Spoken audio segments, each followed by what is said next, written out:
दिल्ली स्फोट प्रकरणामध्ये केंद्रीय गृहमंत्री शहांनी एनआयएला सोपवलं। दिल्ली स्फोट प्रकरणाचा तपास लवकरात लवकर करा, शहांच्या सूचना। दिल्लीमध्ये स्फोट घडवणाऱ्यांना सोडणार नाही, दोषींना कठोर शिक्षा देणार। दिल्ली स्फोटाच्या घटनेनंतर पंतप्रधान मोदींचा इशारा।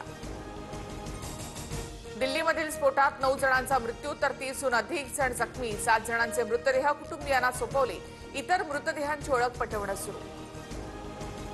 दिल्लीमधील लाल किल्ल्याजवळील स्फोटाची घटना हृदयद्रावक। मुख्यमंत्री देवेंद्र फडणवीसांकडून शोक व्यक्त। जखमी लवकरात लवकर बरे व्हावेत अशी प्रार्थना।